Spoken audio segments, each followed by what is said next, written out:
안녕하세요. 오늘도 사연 살롱을 찾아주셔서 감사합니다. 저는 50대 여자예요. 여러분들은 하루아침에 돈벼락을 맞으면 어떠실 것 같나요? 저도 한때는 눈먼 돈이 나에게 떨어지면 얼마나 좋을까 하는 상상을 했던 사람이에요. 돈으로 행복을 살 순 없지만 행복하기 위해선 역시 돈은 필요하잖아요. 그리고 돈이 있다고 불행할 일은 결코 없으니 돈은 무조건 많으면 많을수록 좋다고 생각했어요. 하지만 꿈이 현실이 되는 순간 저는 돈이 많아도 불행할 수 있다는 것을 경험하게 되었고 이번 기회에 그 이야기를 하고 싶어 이렇게 사연을 쓰게 되었어요. 5살 나이 차이의 남편과 저는 같은 공장에서 일하며 만났어요. 자주 보고 처음 봤을 때부터 서로에게 호감을 갖고 있던 터라 저희는 금방 가까워졌어요. 1년의 연애 끝에 결혼을 하게 되었죠. 남편과 저는 둘 다 형편이 그리 좋지 않았어요. 저는 한때는 친할아버지의 재산으로 그럭저럭 살았지만 곧 가사를 탕진한 홀아버지와 함께 살았고 남편은 시골에 10년 된 옛날 빌라에서 아버지의 빚을 갚으며 살아가는 홀어머니와 8살 아래 여동생이 있었죠. 양가 사정이 다 이렇다 보니 저희는 조촐하게 겨우 결혼식만 올렸고 보증금 100만 원에 반지하 월세방에 신혼살림을 차렸어요. 말이 좋아 신혼살림이지 저희 살림은 단촐하게 그지없는 것들이었어요. 아무튼 저희는 그렇게 부부의 연을 시작했습니다. 남편은 착하고 성실했고 저는 주변에서 짠순이라고 부를 정도로 알뜰해서 마치 남편과 저는 소꿉놀이를 하듯 매일매일 즐겁고 행복했어요. 저희 부부는 형편이 좋아지면 아이를 갖기로 하고 무조건 저희 두 사람의 월급의 80%를 저금했어요. 그렇게 3년을 모으니 그리 크지는 않았지만 방 2개짜리 전세 보증금을 마련할 수 있었어요. 결혼 3년 만에 반지하 월세를 탈출할 수 있게 되었던 거죠. 반지하 월세방에서 이사 가던 날, 저와 남편은 얼마나 기뻤는지 그날 처음으로 손을 바들바들 떨며 소고기를 사 먹었던 기억이 지금도 생생하게 떠오를 정도네요. 저는 그때 생각했어요. 저희 부부는 젊고 이렇게 알뜰살뜰 모으면 언젠가는 저희가 꿈에 바라는 내 집장만을 할 수 있을 거라고요. 그런 꿈이 있었기에 저희 부부는 야근을 해도 피곤하지 않았고 김치와 김, 어쩌다 상에 올라오는 햄이나 계란말이에도 진수성찬이다 여기며 기뻐했어요. 그렇게 결혼 7년이 흘렀고 남편은 이제 제법 돈도 모았으니 아이를 갖자고 했어요. 하지만 저는 솔직히 남편과 다르게 임신을 조금 더 미루고 싶었어요. 아직 집을 장만하지 못했기 때문이었죠. 제가 임신을 하면 지금 벌어오는 수입보다 돈이 당연히 적어질 텐데, 그리고 아이를 낳고 당분간 아이를 키워야 하니 어쩌면 다니던 공장을 그만둬야 할지도 모른다고 생각하니까 저는 남편에겐 미안했지만 역시 임신할 시기는 아니라고 생각했어요. 그래서 처음엔 남편 몰래 피임을 하며 임신이 안 되는 척 연기를 했어요. 점점 그렇게 시간이 지나니 남편은 슬슬 걱정이 되는 눈치로 저에게 이렇게 말하더라고요.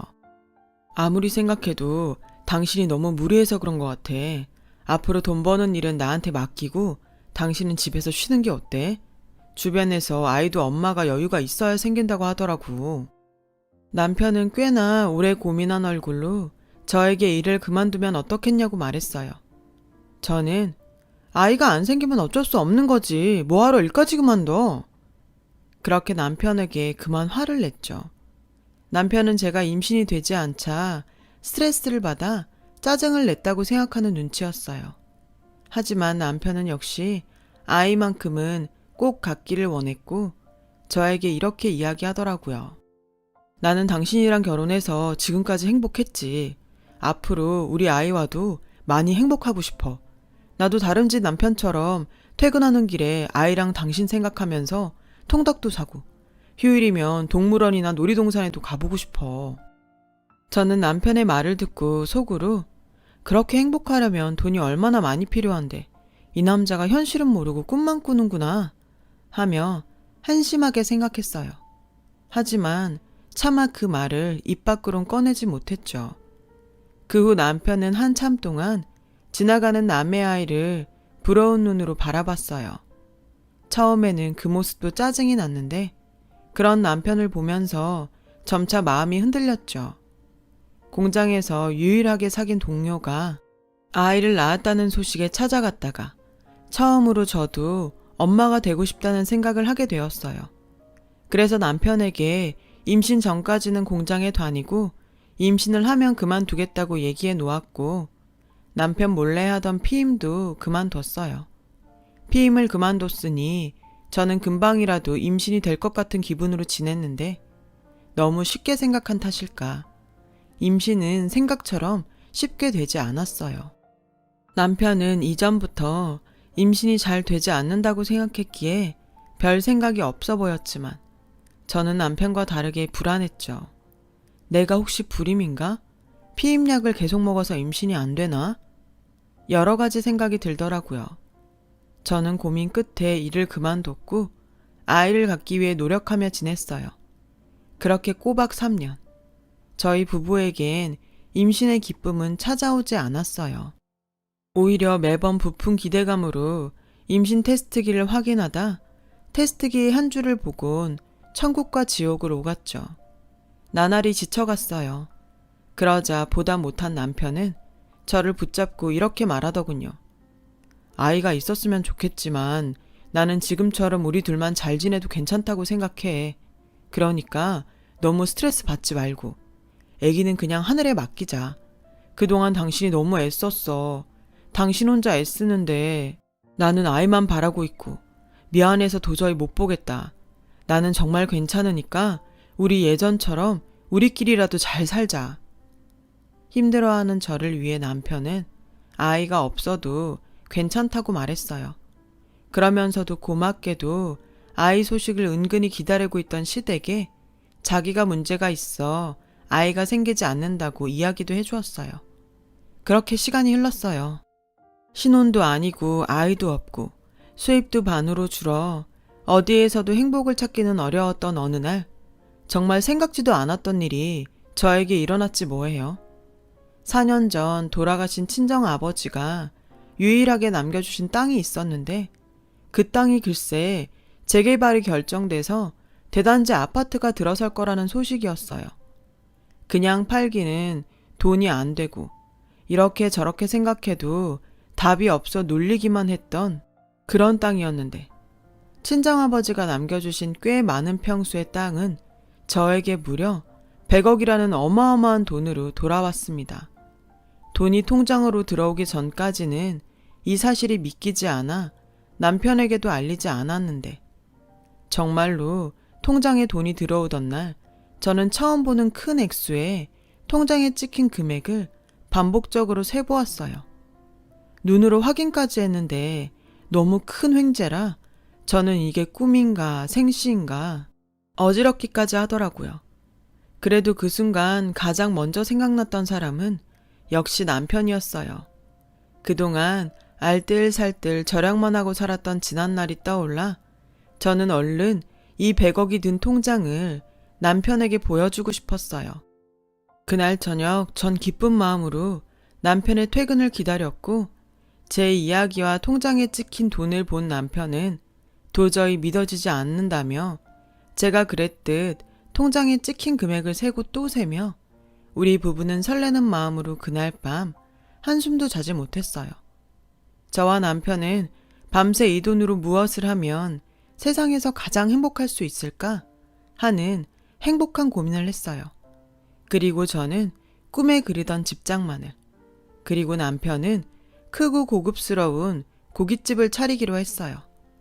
주변에서는 저희 부부에게 돈벼락을 맞았다며 부러워했고 동시에 서로 앞다퉈 자신들의 힘든 사정을 이야기하곤 돈을 빌려달라고 했어요. 당연히 아주 친한 지인이라면 도와주지 않을 이유가 없었는데 친하지도 않았던 사람들이 어떻게 알고 자꾸만 돈을 빌려달라고 해 한동안 애를 먹었어요. 저희 부부는 그런 사람들에게 단호하게 그럴 수 없다고 거절했죠. 그러자 저희 부부를 부러워하던 사람들이 저희 부부를 원망하며 말도 안 되는 이상한 나쁜 소문을 악의적으로 만들어 퍼뜨리기 시작하더군요. 지금 생각해보니 그때부터가 시작이었던 것 같아요. 하루아침에 큰 돈이 생기니 그동안 잘 지냈던 주변 사람들은 자꾸만 멀어져 갔고 저희 부부 자체보다 저희가 가진 돈에 관심 있는 사람들이 꼬이기 시작했죠. 소문은 정말 무섭게 퍼져나갔고 어쩐지 주변에선 저희의 돈을 저희가 고생해서 번 돈이 아닌 운이 좋아 걷어 얻어진 돈이라며 저희 부부에게는 뭐든 바가지를 씌워도 괜찮다는 식의 이야기까지 나돌았고 저희 부부는 어쩔 수 없이 그동안 알고 지낸 사람들과 모두 연을 끊어야 했어요. 그리고 전혀 연고가 없는 지역으로 집을 장만해 이사를 가게 되었어요. 그 근방에 남편이 바라던 고깃집을 차렸고요. 남편은 매일 유명한 고깃집을 찾아다니며 비법을 배우러 다녔고 남편이 노력한 결과 저희 가게는 빠른 속도로 맛집이라는 소문이 나기 시작했어요. 저는 그때 돈을 번다는 말이 이럴 때 쓰는 말이구나 하며 땅을 남겨준 친정아버지가 얼마나 고마웠는지 몰라요. 그런데 그러던 중 전혀 생각하지도 못했던 일이 벌어졌어요. 남편에게 제가 받은 유산에 대한 소식을 들은 시댁 식구들이 하나 둘 저에게 돈 부탁을 해오는 거예요. 아가, 내가 정말 너한테 이런 말하기 미안한데 내가 나이도 있고 몸도 성하지 못하니 네 시아버지 빚 갚는 게 너무 힘들구나. 네가 좀 도와주면 안 되겠니? 다른 사람이면 몰라도 시어머니 부탁인데 제가 어떻게 싫다고 할 수 있겠어요. 당연히 시아버지의 빚을 한 번에 갚아드렸고 그 일을 시작으로 정말 이럴 수가 있나 하는 시댁 식구들의 어이없는 요구가 계속해서 이어졌어요. 니네들은 좋은 데 살고 호의호식하면서 나한테 미안하지도 않니? 우리도 니네 집처럼, 아니 니네 집보다 더 좋은 집 하나 사줘라. 모쪼록 본가가 집이 더 좋아야지, 안 그러니? 언니, 나 이번에 치과의사랑 선보는데 언니가 나 옷이랑 가방 좀 사줘요. 이번에 네 신우가 결혼할 때 혼수는 네가 좀 해라. 그리고 예물도 네가 좀 해줘. 다른 사람도 아니고 친동생인데 그 정도는 할 수 있지? 아, 그리고 의사사위 얻으려면 열쇠 3개는 기본이라고 하더라. 참고해라. 저는 정말 기가 차서 말이 나오지 않았어요. 처음엔 제가 남편 집 사정 뻔히 다 아니까 그래, 가족이라곤 시댁 식구밖에 없는데 돈 있을 때 도와드려야지 했었는데 마치 제가 받은 유산이 자기들 돈인 것처럼 아무렇지 않게 쓰려고 하는 태도에 너무 화가 나더라고요. 그래서 시어머니가 시누이의 예물과 혼수 이야기를 하던 날 저녁 저는 가게에서 일을 마친 남편에게 이제 더 이상 시댁 식구들에게 돈에 관한 부탁은 들어주지 않겠다고 말했습니다. 남편은 순순하게 알겠다고 했지만 은근 기분이 좋아 보이진 않았어요.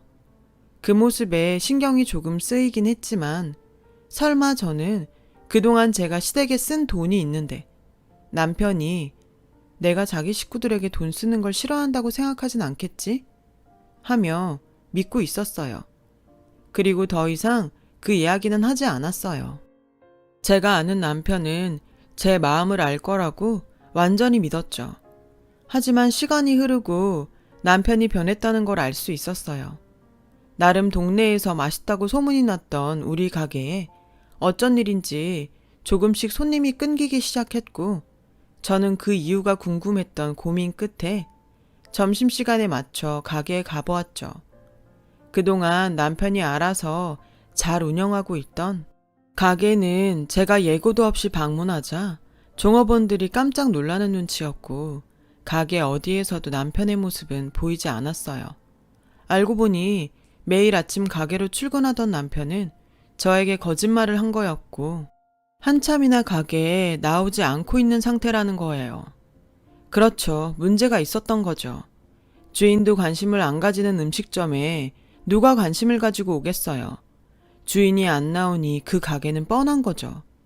저는 그 순간 정말 설마 했어요. 남자가 갑자기 큰 돈이 생기면 없던 허영심도 생기고 유혹에 잘 넘어가 바람을 피기도 한다는 말을 듣곤 했거든요. 저는 그날로 제발 아니길 바라며 다음 날 출근을 한다는 남편의 뒤를 밟았어요. 그러자 저와 상의도 없이 집과 떨어진 유료 주차장에서 외제차로 바꿔 타는 남편을 보게 되었습니다. 곧이어 골프장의 모든 장비를 다 갖춘 남편을 목격하게 되었어요. 놀랐지만 한편으로는 그래, 바람만 피지 말아라 하며 간절하게 바랬죠. 남편은 그런 저의 간절한 바램을 한순간에 부셔버렸어요. 골프장에 들어간 남편은 저보다 한참이나 어린 여자와 당연하게 스킨십을 하더라고요. 남편이 쓴 카드 내역서를 살펴보니 남편의 외도는 사실이었어요. 저는 그 순간 남편과 시댁 식구들이 모두 괘씸하게 느껴졌어요. 지가 누구 돈으로 인생이 폈는데 정말 그동안 아무것도 모르고 예전의 남편 모습만 생각하며 순진하게 속았다는 것이 저 자신도 용서가 되지 않았어요. 저는 그 길로 변호사 사무실에 가서 이혼 상담을 했어요. 당연히 이혼은 제가 무조건 유리했고 그날 저녁 바로 남편에게 이혼 서류를 내밀었어요. 싹싹 빌어도 모자랄 남편은 참 어이없게도 마치 제가 이혼하자고 말해주길 기다렸다는 듯 단번에 그러자고 하더군요. 저는 남편의 그 뻔뻔하고 당당한 태도에 또 한 번 속에서 열불이 올라왔는데 이 남자가 하는 다음 말이 더 가관이었어요. 이혼할 때 당연히 재산 분할하는 거 알지? 50대 50으로 하자. 진짜 기가 막힌다. 재산 분할? 그 돈이 당신 돈이니? 우리 아버지 땅 팔아서 생긴 돈이잖아. 당신이 무슨 자격으로 그 돈을 달래? 누구 돈인 게 왜 중요해? 당신과 나 부부고 그 돈은 우리 부부 돈이니 나누는 게 당연하잖아. 그리고 내가 놀았어? 나도 가게에서 일해서 돈 벌었잖아. 그래서 꼴 같지 않게 외제차 타고 골프 치면서 여자랑 바람 폈니? 그런 사람을 뭐라고 하는지 알아? 유책 배우자. 당신은 나한테 어떤 것도 요구할 수 없어. 그래서 지금 나한테 한 푼도 못 준다는 거야? 당연하지. 그것뿐인 줄 알아? 내가 그동안 당신 집 빚 갚은 거랑 당신 동생 시집 보낼 때 해준 혼수랑 예물까지 싹 다 돈으로 환산해서 청구할 거야. 제 말에 남편은 아무 말도 하지 못했어요. 보아하니 거기까진 전혀 생각하지 못한 눈치였죠. 그리고 다음 날부터 남편은 마치 꼬랑지 내린 개처럼 제 눈치를 살폈어요. 다시 가게 일을 하며 예전의 모습으로 돌아가는 듯 했어요. 내가 잠깐 미쳤었나 봐. 미안해 여보. 나 다시 예전처럼 가게 일 열심히 하고 한눈 안 팔게. 엄마랑 민영이도 당신한테 얼마나 고마웠는지 몰라. 그러니까 그만 화 풀고 나 한 번만 봐줘. 나이 먹어 남편이 마누라한테 잘하며 분명 남편이 젊었을 때 꽤 마누라 속을 썩인 거라고 하던데 남편은 그 사건 이후로 저에게 무조건적인 복종을 하며 마치 처음부터 애처가인 양 저를 챙겼죠. 처음엔 남편에게 당한 배신감에 저는 마음의 문을 꽁꽁 닫아버렸고 주변에선 저희 부부의 사정도 모르면서 남편이 저렇게 잘하는데 제가 너무하다고 떠드는 소리가 들려왔어요. 그리고 한 가지 일이 벌어졌어요. 너 정말 해도 너무한다. 아무런 네 아버지 유산이지만 어떻게 네 신랑 이름으로 된 재산이 하나도 없냐? 남자가 자기 앞으로 아무것도 없는데 어떻게 사업을 하겠어? 내가 우리 아들 기죽고 사는 거 생각하면 속이 다 타서 재만 남았다. 엄마, 그만하세요. 이 사람이 유산으로 받은 건데 왜 내 이름으로 해요? 당연히 다 이 사람 앞으로 해야죠. 나나 엄마나 다 이 사람 덕에 사는 사람이니 그런 말 하지 말아요. 저는 시어머니의 말에 정남이가 뚝 떨어졌는데 또 남편의 저런 저자세의 모습엔 조금 마음이 불편했어요. 그렇게 시간이 흘렀고 남편은 여전히 반성하는 듯 성실한 모습과 저에게 잘하려고 노력했어요. 시간이 시간인지라 저는 견고하게 닫혀있던 마음을 조금씩 풀기 시작했죠.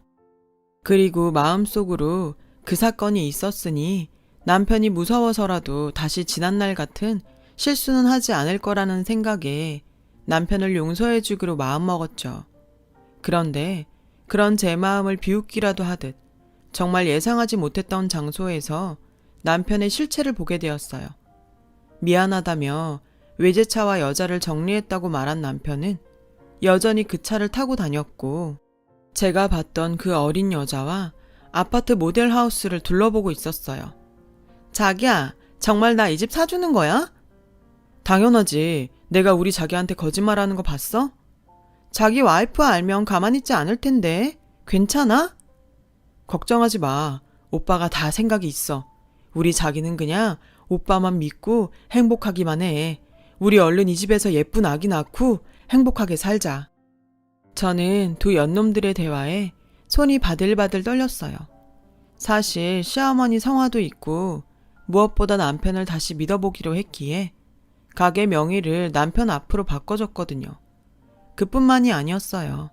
남편에게 가게 운영하면서 돈 걱정하지 말라고 가지고 있던 유산의 일부도 남편 통장에 넣어줬어요. 제가 충격에 간신히 버티고 있을 그쯤 저는 더 이상 그곳에 두 다리를 붙이고 서 있을 수 없었습니다. 야야, 집은 다 둘러봤어? 두 연놈에게 시어머니는 반갑게 다가갔고 시어머니는 남편의 상간녀를 마치 며느리처럼 대하며 연신 상간녀의 손을 꼭 붙잡고 있었어요. 내가 자손이 없어서 잠도 못 잔다. 옛날 같으면 벌써 소박 맞을 일이지. 네가 부디 우리 집 대를 이어다오. 걱정하지 마세요. 다만 저는 첩은 싫어요. 안다마다 조금만 기다려라. 다 돼간다. 지금 생각해보면 그때 제가 모델하우스 구경을 간 것이 저에겐 천운이었고 저는 당장이라도 그들을 응징하고 싶었지만 그 마음을 꾹 참았어요.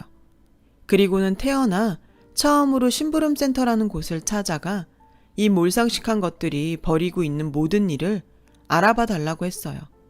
그 결과 저는 남편이 제가 상속받은 유산을 이혼하며 나눠 가질 방법에 대해서 여기저기 알아보고 다녔다는 것을 알게 되었어요. 명의가 자기 앞으로 되어 있지 않는 한 불가능하다는 결과에 어떻게든 자기 명의로 재산을 돌리려고 온갖 수작을 부리고 있다는 것까지 모두 알게 되었죠. 그중 정말 소름은 설마 했던 그 일의 중심에 저희 시어머니가 있었다는 거였는데요. 찢어지게 가난했던 이 거렁뱅이 같은 것들이 돈맛을 보고 눈이 뒤집힌 꼴이었어요. 저는 제가 그동안 이 거렁뱅이들한테 쏟아 부은 것들을 되찾아올 방법을 생각해야 했어요. 그래서 달력을 뒤져보며 한 가지 묘책을 생각해냈죠. 그 묘책을 실행할 때는 다음 달 있을 시어머니 생신이 디데이였어요. 저는 시어머니와 남편, 그리고 시누이까지 모두 환장할 미끼를 생각했고 북유럽 크루즈 여행을 예약했어요. 어머, 아가, 이게 다 뭐냐? 크루즈? 엄마, 이거 배 타고 해외여행 가는 거야. 근데 배를 왜 타? 비행기를 타야지. 배에서 즐기면서 여행하는 거야. 어머, 나까지 챙겨주고. 올케 언니 너무 고마워요. 당신 너무 무리하는 거 아니야? 나는 안 가도 되는데. 가게 일한다고 쉰 적도 없잖아. 마음 같아서는 나도 가고 싶은데 지난번에 보니까 가게 종업원들한테 맡겨놓을 수만은 없더라. 그냥 자기가 나 대신 효도한다고 생각하고 다녀와. 그래, 새애기가 모처럼 이렇게 우리를 생각해줬는데 그걸 마다하는 것도 못 쓰는 거다. 우리 가서 재미나게 놀고 오자. 고맙다 아가야. 네가 정말 우리한테는 복덩이다. 좋아 죽겠는 시어머니와 남편 시누이를 보며 저는 맹수가 발톱을 숨기듯 환하게 미소를 보여줬어요.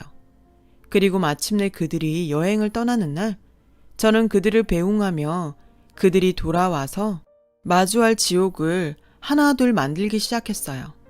가장 첫 번째로는 남편 앞으로 해준 가게를 처분하는 일이었고 배우자이면서 이전 소유자였기에 아무런 의심도 받지 않은 채 가게를 팔아치울 수 있었어요.